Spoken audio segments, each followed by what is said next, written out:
मैं राइट और wrong? Yes sir, सही बोला ना? बिल्कुल। Thank you very much, thank you जी, थैंक सर ये कंटेंट की बात जो आपने कहा कि क्वालिटी ऑफ कंटेंट, इसी को यहाँ से आगे लेकर जाते हुए मैं आप सभी को बता दूं, ओटीटी पे तेनाली रामा है, आप में से कितने लोग जानते हैं? और उसके ऊपर 800 से ज्यादा एपिसोड्स हैं जो सर ने बनाए हैं। जो ओरिजिनल तेनाली रामा था उसके मेरे ख्याल से 40-50 एपिसोड थे, और ये इसके 800 से ऊपर एपिसोड्स हैं। और आपको एक चीज और बता दूं, हिंदुस्तान में जो जगह इस टाइम श्री श्री रविशंकर जी को मिली हुई है, उन्होंने भी इनके 400 से ज्यादा एपिसोड्स देखे हैं और पर्सनली अपने पास बुला के इतने अप्रिशिएट किया है उस तेनाली रामा के 800 से ऊपर appreciates. Sir really deserve a big round of applause for this. You very much, thank sir उसके एक्सपीरियंस के बारे में बताएंगे, मतलब 800 से ऊपर एपिसोड्स पहले तो करना वो अपने आप में ही एक उपलब्धि है जी। क्या होता है दोस्तों, फ्रेंड्स, मैं अपने आप को बहुत सौभाग्यशाली मानता हूँ। क्यों मानता हूँ? क्योंकि कुछ चीज़ें ऐसी होती हैं जो बाय चांस लिखी जाती हैं।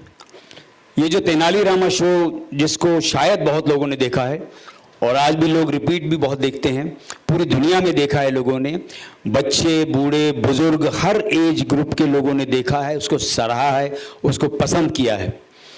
क्योंकि उस सीरियल की खासियत क्या थी कि उसमें जो बेसिकली सीरियल में किसी भी उसमें होना चाहिए कि एंटरटेनमेंट के साथ एक भरपूर मैसेज उसमें था। उसकी हर कहानी 10 एपिसोड की होती थी और एंड में एक मैसेज होता था। वैसे माँ बाप बच्चों को बोलते हैं कि टेलीविज़न नहीं देखना, लेकिन इस शो के लिए माँ बाप बच्चों को बोलते थे बैठो, देखो और सीखो। और इसमें जो रोल मुझे तथाचार्य का मिला, उसके लिए मैं अपने आप को बहुत सौभाग्यशाली मानता हूँ। दोस्तों, हमारे नाट्य शास्त्र में 9 रस होते हैं, 9 रस से ही सब कुछ होता है, जैसे कि बहुत आप सब जानते हैं। ये जो किरदार था तथाचार्य का, जो मेरी झोली में बाय चांस आ गया, उसमें 9 के 9 रस थे। वो हंसता था, हंसाता था, रोता था, रुलाता था, डरता था, डराता था, नेगेटिव था, हर तरह की हरकतें करता रहता था। सभी रस थे उसके अंदर। तो वो करने में बहुत बहुत बहुत आनंद आया। बहुत बड़ा चैलेंज था, जिसको आप लोगों के प्यार की वजह से और ऊपर वाले के सहयोग की वजह से मैं निभा पाया। आप सबने उसको बहुत पसंद किया। Thank you, thank you, thank you very much. Sir, जैसे हमारे एंकर्स के लिए हमारी स्क्रिप्ट या हमारी डायरी वेपन होती है, तो कल हमारे साथ चंदन जी थे, कॉमेडियन, तो उनसे मैंने पूछा कि कॉमेडी का वेपन क्या है, तो उन्होंने कहा टाइमिंग। अगर मैं आपकी बात करूं एज एन एक्टर, आपका पर्सनल वेपन क्या है? मेरा पर्सनल वेपन क्या है? बहुत अच्छा सवाल है, बहुत अच्छा सवाल। सवाल तो बहुत अच्छा, सच में बहुत अच्छा। मेरा पर्सनल वेपन है गॉड गिफ्टेड टैलेंट।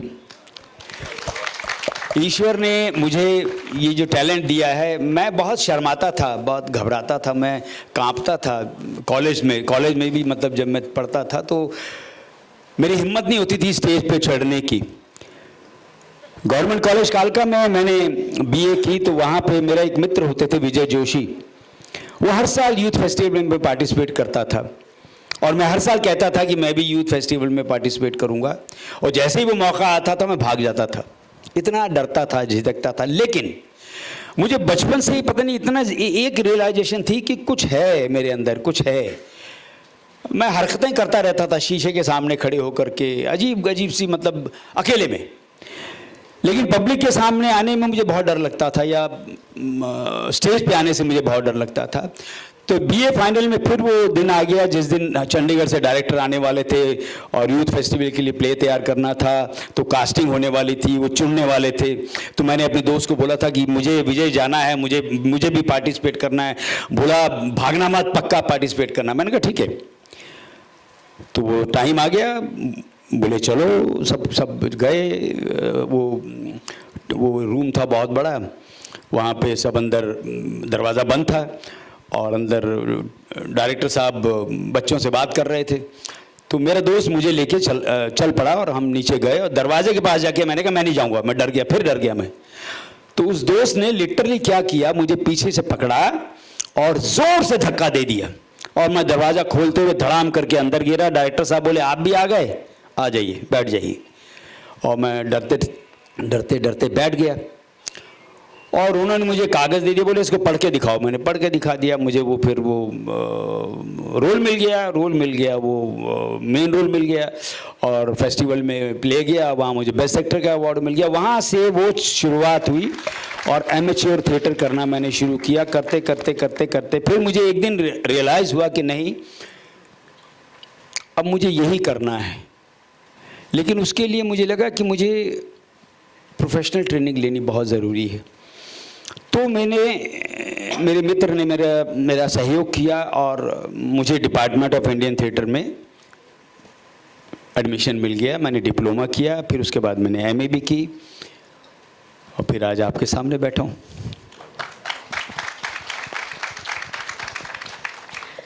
मैं आपकी बातें सुनने में इतना ज़्यादा बिजी हो गई थी, मैं अपने सवाल भूल गई। कोई बात नहीं। मैंने जैसे कि आपने पूछा था कि हाँ, मेरा जो ताकत है वो मेरा टैलेंट है, मेरा वेपन जो है वो मेरा टैलेंट है, वही सब कुछ है। और उसी के बलबूते पे मैं आज यहाँ पहुँचा हूँ, काम कर रहा हूँ। पिछले 35 साल से इस फिल्म इंडस्ट्री में काम कर रहा हूँ और करता चला जा रहा हूँ। लोग मुझसे अक्सर पूछते हैं कि इतनी एनर्जी कहाँ से लेके आते हो? मैंने कहा पता नहीं, अब आ जाती है, ये सब गॉड गिफ्टेड है। बोले आप अभी तक काम क्यों कर रहे हो? मैंने कहा अभी तो मेरी शुरुआत है, अभी तो आगाज़ है, अंजाम तो देखेंगे क्या होगा, अभी अंजाम में तो बहुत समय है। तो बोले फिर आप और क्या खासियत है, आप तो अच्छा काम करना चाहते हो, कर रहे हो? तो मैंने कहा जब मैं सुबह घर से निकलता हूँ, ये मैं अपनी सीक्रेट बता रहा हूँ आपको, अपनी सीक्रेट शेयर कर रहा हूँ। जब मैं सुबह घर से निकलता हूँ काम पे, तो ये सोच के निकलता हूँ कि आज मेरा पहला दिन है और मुझे अपना बेस्ट करना है। शायद उसी चीज़ ने मुझे आज तक ज़िंदा रखा है और उसी वजह से मैं आज तक काम करता चला जा रहा हूँ और आगे भी काम करते चला जाऊँगा। वो कहते हैं ना, जब तक है जहाँ जाने जहाँ मैं नाचूँगा। सर कल हमारे बहुत सारे सेशन थे, तो उसके दौरान मेरा दिमाग चल रहा था, तो मैं सोच रही थी कि कुछ फिल्म्स आपने बहुत सारे कैरेक्टर्स किए हैं और बहुत खूबसूरत कैरेक्टर्स किए हैं। जो कुछ फिल्म्स ऐसी होती हैं जो बहुत अच्छी होती हैं, हमने बीइंग इंडियंस या किसी कारण नहीं देखी होती, बट उन्हीं फिल्म्स को इंटरनेशनल अवार्ड मिल रहे होते हैं फिल्म फेस्टिवल्स में। व्हाट डू यू थिंक कि इसके पीछे का रीज़न क्या हो सकता है?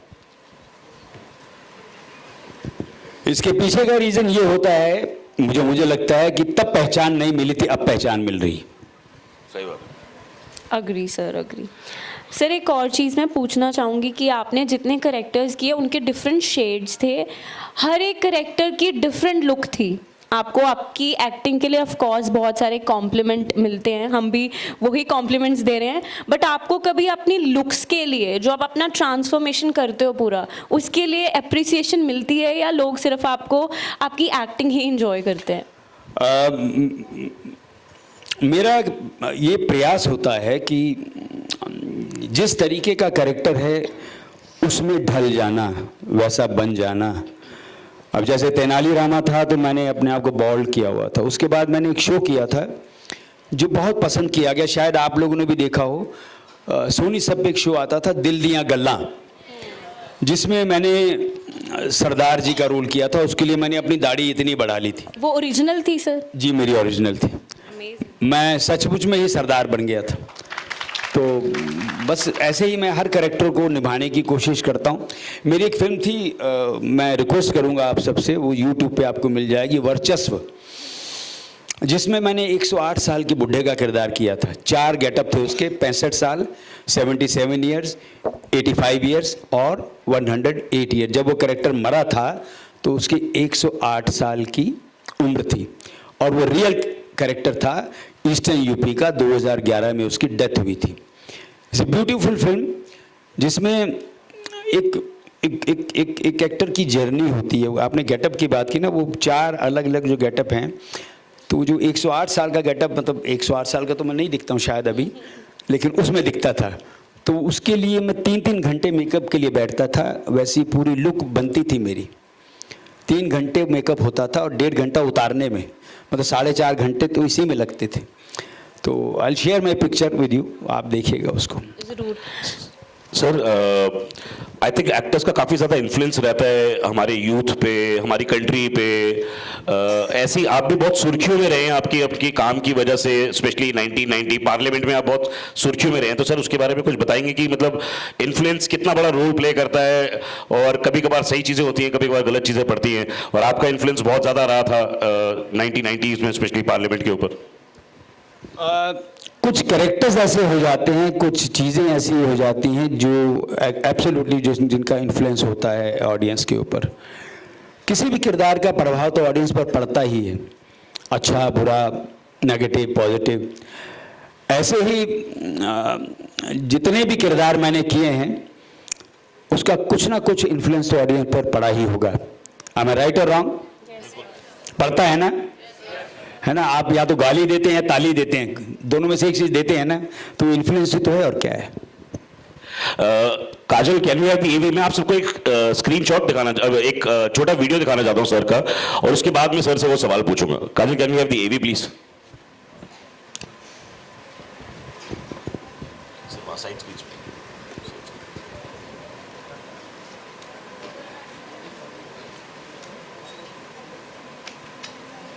मेरे मित्र भी बैठे हैं सामने।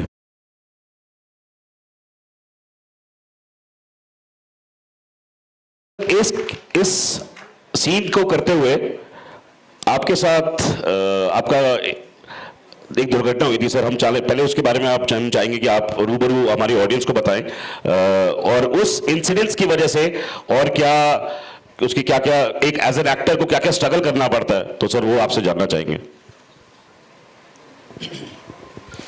ये फिल्म सैनिक थी जिसमें मैं विलन था।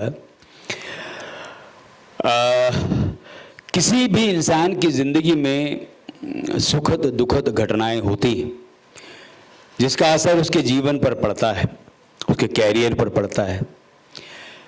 ऐसा ही इस फिल्म की वजह से, इस एक्सीडेंट की वजह से एक दुखद प्रभाव मुझ पर पड़ा था। मेरा बहुत नुकसान हुआ था, बहुत इमोशनली, मेंटली, फिजिकली, फाइनेंशियली। ये जब फिल्म बनी थी 1992 में, तो मेरा कैरियर बहुत अच्छा जा रहा था। वो कहते हैं ना कि जंबो जेट, चारों इंजन स्टार्ट हैं, रनवे पे प्लेन आ गया और प्लेन अभी भाग रहा है रनवे पे, टेक ऑफ करने वाला है। जैसे टेक ऑफ करने वाला तो एक्सीडेंट हो जाता है। ऐसा ही मेरे साथ हुआ था। तो मैं, और सर वो छोटा एक्सीडेंट नहीं था, मेरे ख्याल से आपको काफ़ी, आप पैर में रॉड्स और प्लेट्स डली थी। मुझे आज भी यहाँ 12 स्क्रू हैं, प्लेट है यहाँ पे। तो मेजर एक्सीडेंट हो गया था। अक्षय कुमार बच गए थे और मैं लपेटे में आ गया था जीप के। फिर मेरा बहुत नुकसान हुआ था। मेरे पास बहुत फिल्में थी उस टाइम पे, एज यंग विलन में बहुत फिल्में कर रहा था।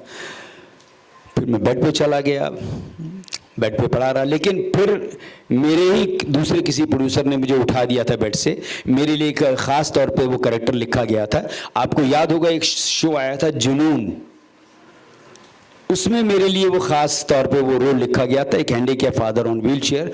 तो मैं व्हील पे चेयर पर ही जाता था उस रोल को। I got 2 very prominent awards for that. और फिर मैं खड़ा हो गया और जीवन में आगे बढ़ गया।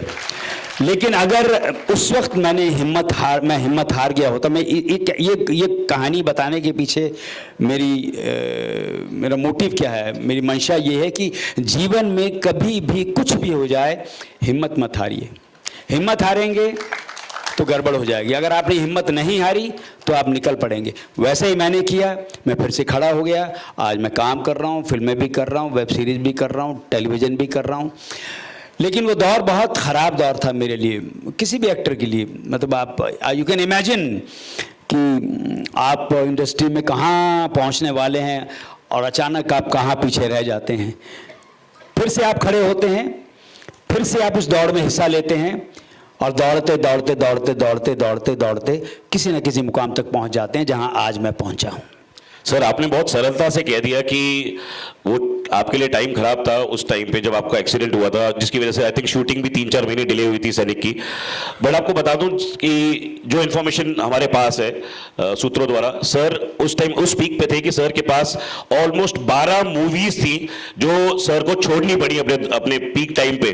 12 मूवीज उस एक्सीडेंट की वजह से। 12 नहीं 27 फिल्में थी। 27 फिल्में, आई एम सॉरी, 27 फिल्में थी जो छोड़नी पड़ी। 27 फिल्में छोटी बात नहीं होती। जिसमें से क्या हुआ था कि हमारी इंडस्ट्री किसी के लिए रुकती नहीं है, इंडस्ट्री चलती रहेगी।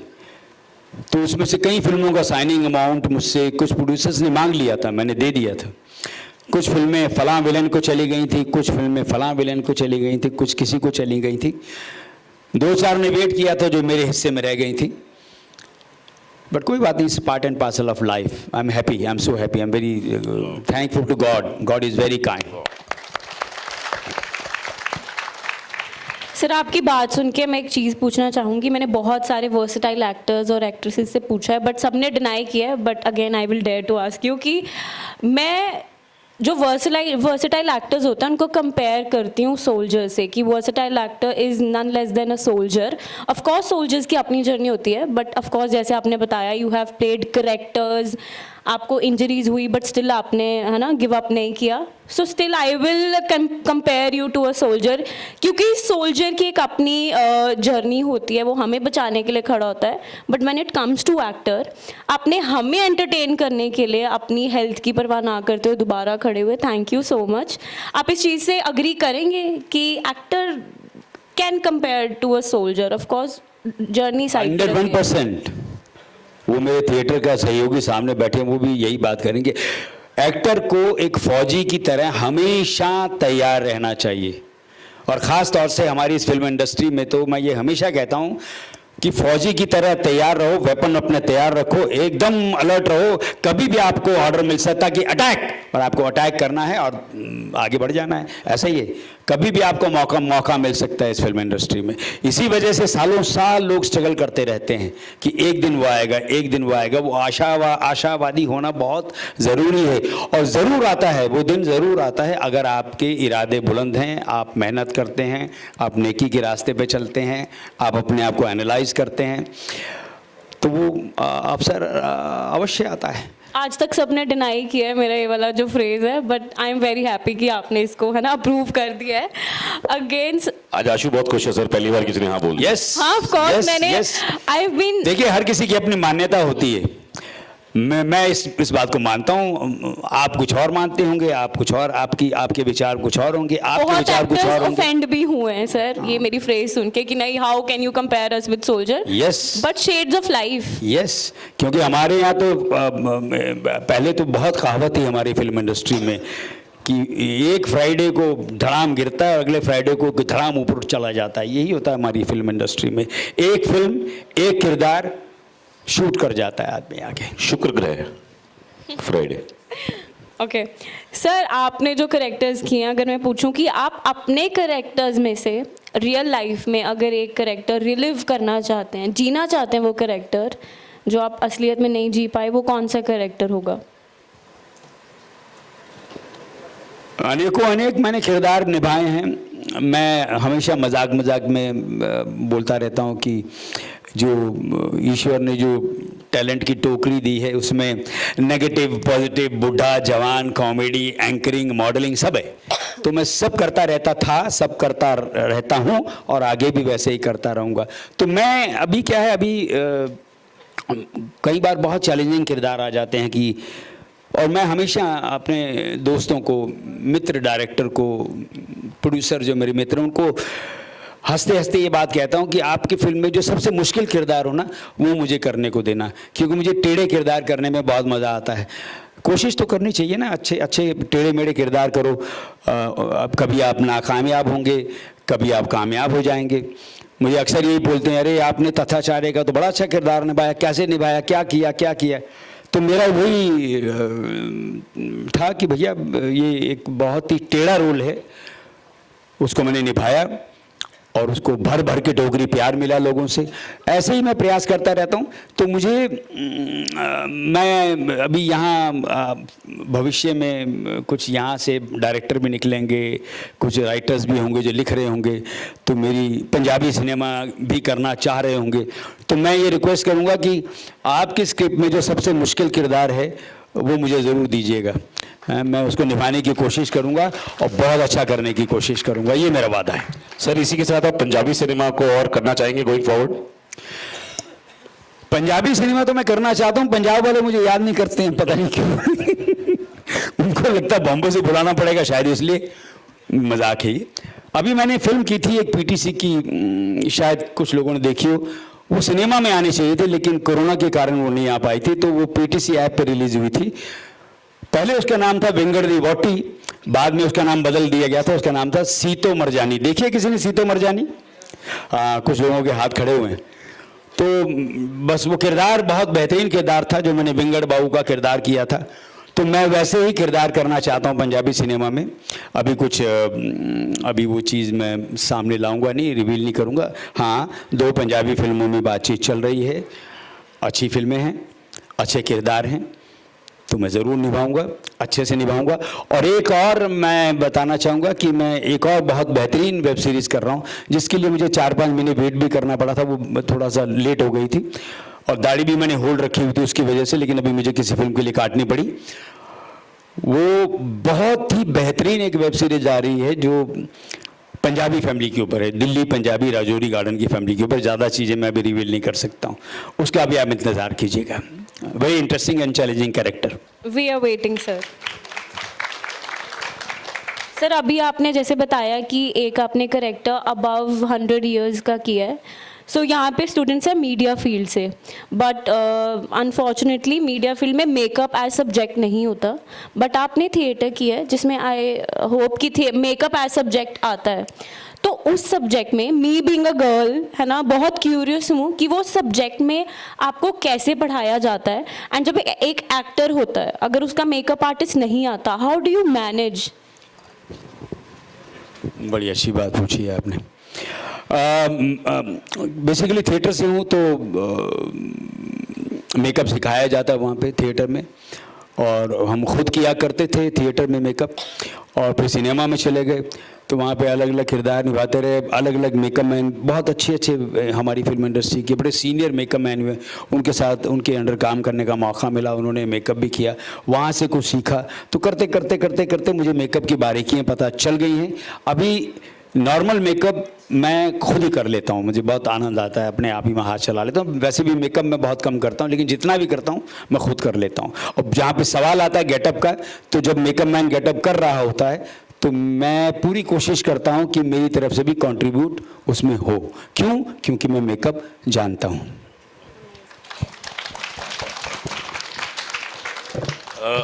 सर एक एक्टर हमेशा कुछ ना कुछ कहीं से प्रभावित होता है। मैं जानना चाहूँगा आप किससे प्रभावित है? हमारे इंडियन सिनेमा में कोई रोल आपको ऐसा अच्छा लगा हो जिसने आपको बहुत प्रभावित किया हो, या कुछ मल्टीपल नाम आपको प्रभावित करे हो किसी? देखिए, हमारी इंडस्ट्री में बहुत बहुत बहुत महारथी टैलेंटेड लोग आए हैं, आज भी हैं, आगे भी आते रहेंगे।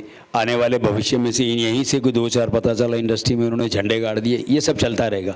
हाँ, मेरे एक दो पसंदीदा कलाकार थे जिनको मैं इस फिल्म इंडस्ट्री का सबसे बड़ा कलाकार मानता था, मानता हूँ और मरते दम तक मानता रहूँगा। मैं संजीव कुमार साहब से बड़ा एक्टर किसी को नहीं मानता। आपने संजीव कुमार साहब की फिल्में देखी होगी, लाजवाब एक्टर थे। दिलीप साहब कमाल के एक्टर हैं, बच्चन साहब कमाल के एक्टर हैं, नसीर भाई बहुत अच्छे एक्टर, बहुत बहुत बहुत। लेकिन पता नहीं, मैं 1-8 डिग्री संजीव साहब को ऊपर ही रखता हूँ सबसे। ये मेरी मेरे ज़ाती विचार हैं ये, मैं गलत भी हो सकता हूँ। कुछ लोग बोलेंगे अरे यार कमाल है, वो देखो ना कितना अच्छा काम करता गोविंदा, ये संजीव कुमार को मानता है। मैं संजीव साहब को सबसे बड़ा एक्टर मानता हूँ। और वैसे ही मेरी पसंदीदा कलाकार थी स्मिता पाटिल जी। कुछ कलाकार ऐसे हैं जो ऐसी छाप छोड़ जाते हैं, वो दिलों में बस जाते हैं। तो मैं मुतासिर था संजीव साहब से क्योंकि संजीव साहब की खासियत आपने ज़रूर देखी होगी कि मोटे थे, पेट निकला होता था, लेकिन वो इतनी बेहतरीन परफॉर्मेंस देते थे कि उनके चेहरे से नज़र ही नहीं हटती थी, आप उनके चेहरे को ही देखते रहते थे, इतने इम्प्रेसिव कलाकार थे वो। Amazing sir. सर मेरा एक पर्सनल क्वेश्चन है कि आप इतने बिजी रहते हैं अपने, है ना, करेक्टर्स में, सीरियल्स में, कई बार ऐसा भी होता है कि आप मोर देन 2 सीरियल्स में भी एक ही टाइम पे काम कर रहे हैं। सर आप अपने क्राफ्ट में बिजी रहते हो, उसके बाद भी आप थिएटर और लिटरेचर के लिए टाइम निकाल लेते हो? जैसे मैंने पहले कहा कि मेरा पहला प्यार थिएटर ही था, आज भी है। मैं बहुत डेडिकेशन के साथ थिएटर में काम करता था, और मुझे ये आपसे बात शेयर करते हुए बड़ी खुशी हो रही है कि मैं बहुत लकी रहा थिएटर में। मुझे बेस्ट ऑफ द थिएटर करने का मौका मिला, लकीली, ईश्वर की कृपा है। मैंने बेस्ट ऑफ द थिएटर किया है। मैंने बेस्ट संस्कृत क्लासिक किए हैं, पंजाबी क्लासिक किए हैं, हिंदी क्लासिक प्ले किए हैं, वेस्टर्न क्लासिक किए हैं, और सभी में मुझे मुख्य किरदार करने का मौका मिला। तो मेरे कुछ साथी कलाकार तो नाराज़ रहते थे कि हर बार पंकज बेरी को मेन रोल मिल जाता है, लेकिन मैंने कमाल के किरदार निभाए हैं। आज भी करना चाहता हूँ, लेकिन जिस तरीके का थिएटर करके मैं यहाँ से गया था, वैसा थिएटर करने के लिए आपको डेडिकेशन, डिवोशन, डिसिप्लिन और टाइम, ये 4 चीज़ें आपको डिवोट देनी ही पड़ेंगी। डेडिकेशन, डिवोशन, डिसिप्लिन और टाइम, तब आप थिएटर कर पाते हैं, प्रोफेशनल थिएटर, अच्छा थिएटर। लेकिन अभी वो क्योंकि हम शूटिंग में बिजी रहते हैं, सिनेमा में, टेलीविज़न में, तो उस तरीके से टाइम मैं नहीं दे पा रहा हूँ, लेकिन भविष्य में ज़रूर मैं वापस थिएटर करूँगा। Thank you sir. Anyone has question please? Chance है, पूछ लो। चक लो हाथ तो पूछ लो क्वेश्चन। वी हैव, प्लीज खड़े होइए। पहले इंट्रोड्यूस कर दीजिए अपने आप को। नमस्कार सर, मेरा नाम प्रियांशु रंजन है। सर आपने कहा है कि जो आपका करियर पीक पर था, लेकिन अचानक से आपके साथ वो दुर्घटना घट गई। उस दुर्घटना के दौरान आपके हाथों से 27 फिल्में चली गई, रोल्स चले गए। तो मेरा मानना है कि जब आपका करियर पीक पे है, अचानक उस पर ब्रेक लगता है, तो आप क्या उस समय भी इतने होपफुल थे? क्योंकि ऐसा होता है कि सक्सेस पाने के बाद लोग कह देते हैं कि गिरते हो तो उठो और फिर से काम करो, लेकिन जब आपके सामने चीज़ें सही नहीं चल रही होती है तो ये सब ख्याल दिमाग में आते ही नहीं, वो सिर्फ निगेटिविटी से भर जाता है। तो इससे कैसे डील करें, और क्या आप उस समय भी इतने होपफुल थे जब आपके साथ ये दुर्घटना हुई? मैं उससे वो कितना होपफुल थे उस होपफुल, हाँ आशावादी। हाँ जी सर। यस, उसी चीज़ ने मुझे जिंदा रखा। अगर मैं आशा छोड़ दे, क्योंकि मुझे सबसे बड़ी बात ये थी कि मुझे अपने टैलेंट पर विश्वास था, अपने आप पर विश्वास था, अपने टैलेंट पर विश्वास था, अपने काम पर विश्वास था, ईश्वर पर विश्वास था। मैंने वो नेगेटिविटी बहुत ज़्यादा, मैंने कहा ना कि मैं उसके इस एक्सीडेंट के बारे में बहुत विस्तार में बात कर सकता हूँ, उसके लिए टाइम होगा नहीं इतना, मतलब बहुत लंबी कहानी। नक्सल में मैंने बताया मेरा एक्सीडेंट हो गया, लेकिन मैंने वो आशा, वो उम्मीद, वो कभी नहीं छोड़ी, जिसकी वजह से मैं आज वापस काम कर रहा हूँ। वरना जिस तरीके से एक्सीडेंट हुआ था, शायद मैं खड़ा भी नहीं हो पाता, लेकिन आज मैं दौड़ता हूँ, भागता हूँ, एक्शन करता हूँ, सब चलता है। Thank you. Anyone else?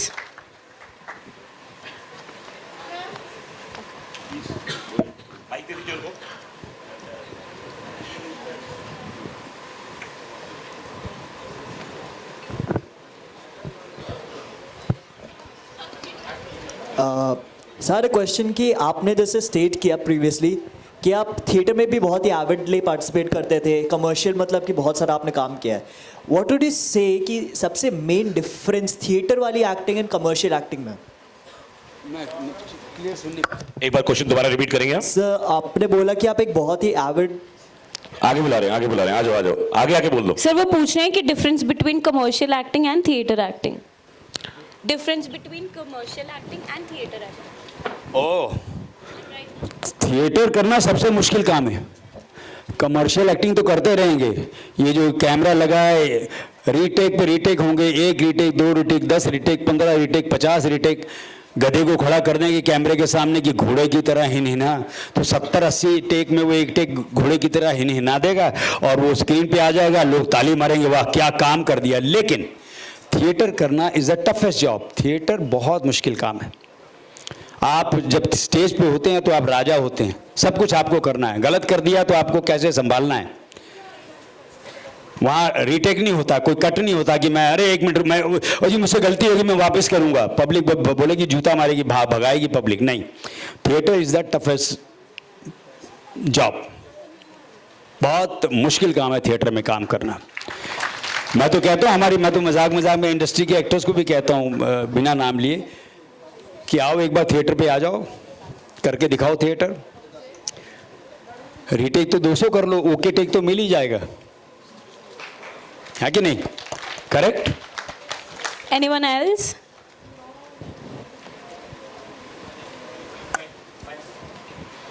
Can you There's a please hand pass there. on the mic? मेरी बातें आपको ठीक लग रही हैं कि नहीं, कि मैं ऐसे टाइम तो नहीं वेस्ट कर रहा हूँ? कहीं आपको लगे ये कमाल है, Sir, we are lucky to have you. कितों आ गया है, मतलब है खाम बॉम्बे तो आ गुड गया। Afternoon sir. मेरा एक सवाल था आपसे सर, यहाँ से इस तरफ सर पहले आपको बता दूं, इनकी इंट्रोडक्शन दे देता हूं। ये हमारे आरजे हैं और बहुत सालों से आरजे कर रहे हैं और अभी चंडीगढ़ यूनिवर्सिटी में इनका नाम सौरभ है और अभी चंडीगढ़ यूनिवर्सिटी के आरजे हैं, क्योंकि इस यूनिवर्सिटी का अपने आप का चैनल इतना बहुत बड़ा है। तो आरजे सौरभ के लिए मेरे यार एक बार जोरदार तालियां दे दो। हाँ जी Saurabh. Sir thank you so much for the nice introduction. Sir theatre की आपने बात करी है कि थिएटर करना सबसे मुश्किल काम है। जब मैं अपने मास कम्युनिकेशन के दौर में था, बहुत थिएटर करते थे। किसी एक रोल को करने के लिए सर, जब आप किसी एक रोल को करते हैं उसे किस तरह से पढ़ते हैं और किस तरह की मेहनत करते हैं? क्योंकि वो बहुत ज़रूरी होता है जब आप थिएटर करते हैं, क्योंकि कैमरा के सामने you can work, but when it's come to theatre बहुत सारी चीज़ें और भी होती है। तो किस तरह से एक वो मेहनत है, क्योंकि बहुत सारे बच्चे जो हमारे मीडिया डिपार्टमेंट से भी हैं जो एक्टिंग करना चाहते हैं, और थिएटर मैं समझता हूँ कि उसका एक मेन की है। मैं 2-3 चीज़ें बोलना चाहूँगा थिएटर को लेकर के। उससे पहले एक चीज़ मैं ज़रूर कहना चाहूँगा। अभी आपने कहा कि बहुत से स्टूडेंट्स हैं जो करना चाहते हैं, कर पाएंगे कि नहीं कर पाएंगे। मैं एक चीज़ हमेशा बोलता चला आया हूँ दोस्तों, ये मुझे ऐसा लगता है कि ज़िंदगी के हर पहलू में वो चीज़ काम आ सकती है। आप कोई भी काम करें, कोई भी थिएटर करें, सिनेमा करें, जॉब करें, कुछ भी काम करें, सबसे पहले मुझे ऐसा लगता है कि आपको एनालाइज कर लेना चाहिए खुद को कि आप जो करना चाहते हैं क्या आप उसके काबिल हैं या नहीं है। और सबसे बढ़िया एनालाइजेशन आप खुद ही कर पाएंगे। आप एनालाइज कर लीजिए, फिर आपको खुद रियलाइज होगा कि यस मैं इसको कर सकता हूँ, या मुझे अभी नहीं करना चाहिए, या मुझे अभी थोड़ा और परिपक्व होना है। फिर आप एनालाइजेशन के बाद रियलाइजेशन होती है, उसके बाद फाइनलाइज कीजिए, जाइए बॉम्बे आ जाइए, सिनेमा में जाइए, थिएटर कीजिए। फिर आप, तो ये पहली बात। दूसरी बात, थिएटर में किसी भी किरदार को निभाने के लिए थिएटर में होता क्या है, अब जैसे सिनेमा में क्या होता है कि सिनेमा में हम सेट पे पहुंचते हैं, हमको आके सीन मिलता है, जी ये सीन है, वहीं क्या फटाफट आपको परफॉर्म करना पड़ता है। वहाँ पे फिर फौजी वाली बात आ जाती है, आपको फौजी की तरह तैयार रहना चाहिए कि आपको परफॉर्म करना है। थिएटर में आप रियाज करते हैं, रिहर्सल करते हैं 1 महीना, 1.5 महीना, 2 महीना, तो वो परिपक्वता आती रहती है। आप स्क्रिप्ट को पढ़ते हैं, बार बार पढ़ते हैं, आप एक एक लाइन के अंदर एक एक लाइन का मतलब छुपा होता है उसके अंदर, बिकॉज आप खुद ढूंढते हैं, आपका दिमाग चलता है, आपका होमवर्क चलता है। तो वो किरदार कैसा है, कहाँ से आया, इसकी बैकग्राउंड क्या है, ये फाइनेंशियली कैसा होगा, इमोशनली कैसा होगा, इसकी सोशल लाइफ क्या होगी। फिर आप इमेजिनेशन सी बेसिकली, अब मैं बड़ी अच्छी बात शुरू हुई तो हम लोग ना तरह तरह की थ्योरी पढ़ते हैं थिएटर में। स्टेनिस्लावस्की पढ़ते हैं, दोस्तोयेवस्की पढ़ते हैं, ब्रेख्त पढ़ते हैं। मुझसे किसी ने एक सवाल किया था, मैं आपके सवाल का जवाब उसी में छुपा हुआ है कि आप तो गोल्ड मेडलिस्ट हैं, आपके थ्योरी में कितने नंबर आए? थ्योरी में मेरे बहुत कम आए थे। मेरे प्रैक्टिकल में आउट ऑफ 199 नंबर आते थे मेरे, क्योंकि मुझे थ्योरी उतनी ही पढ़नी थी जितनी मुझे चाहिए, क्यों मुझे प्रोफेसर नहीं बनना था, है ना। तो मुझे सिर्फ थ्योरी में से उतना ही, जैसे स्टेनिस्लावस्की के ढेरों चैप्टर हैं, मैंने स्टेनिस्लावस्की के 4-5 चैप्टर मुझे चाहिए थे, मैंने दिमाग में बिठा लिया, अपने अंदर ले गया, वो जो आज भी काम आते हैं, observation, imagination, will power, store power, if, magic if, ये 4-5 चीज़ें हैं।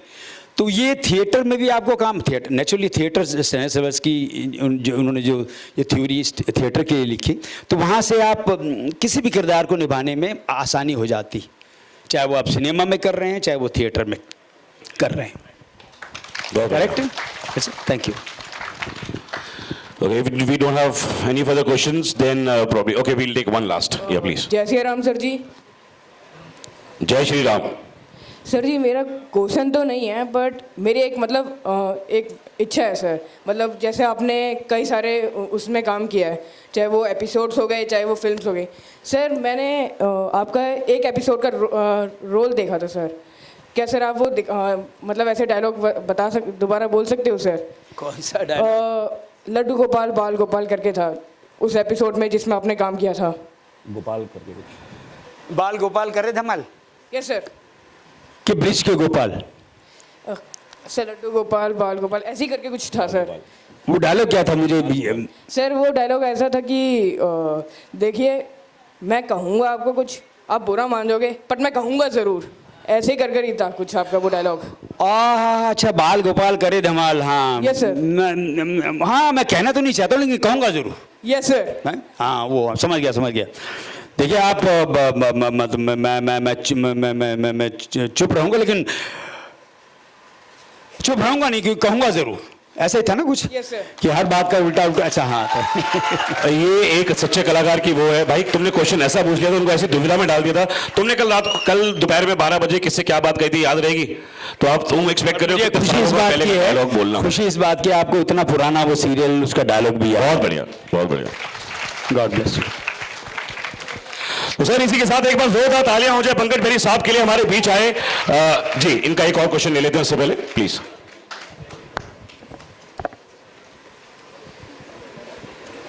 ਆਰਟਿਸਟ ਲਾਈਫ ਹੈ ਜਿਹੜੀ ਆਪਣੇ ਆਪ 'ਚ ਇੱਕ ਸ਼ੀਸ਼ਾ ਹੈ।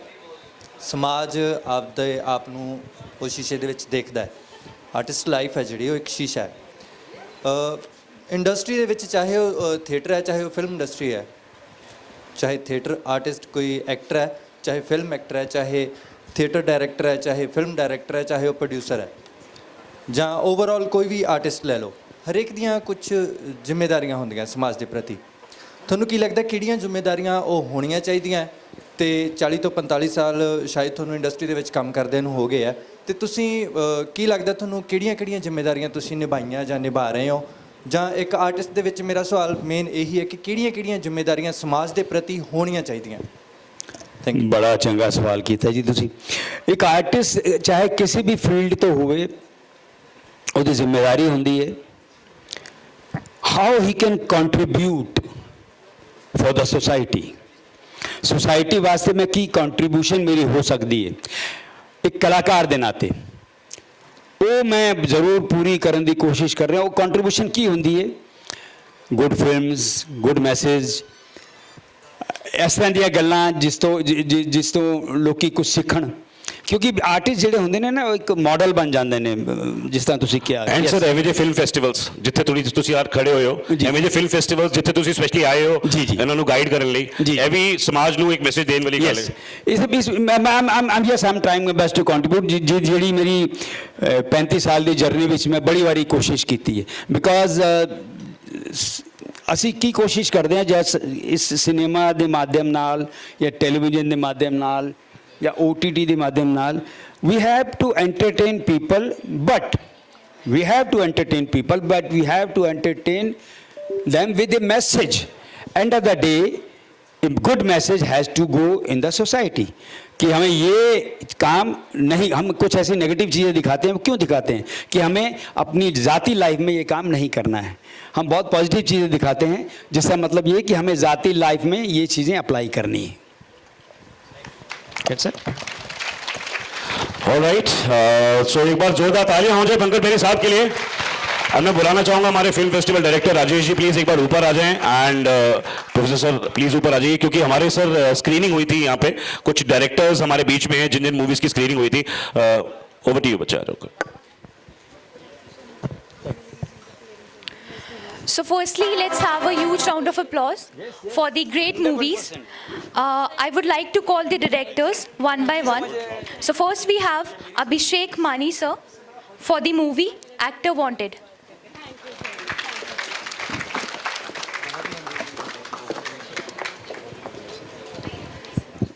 So, next we have Ashok Kalyan, sir, for Freedom Fighter Captain Ajit Sani, The Untold Story.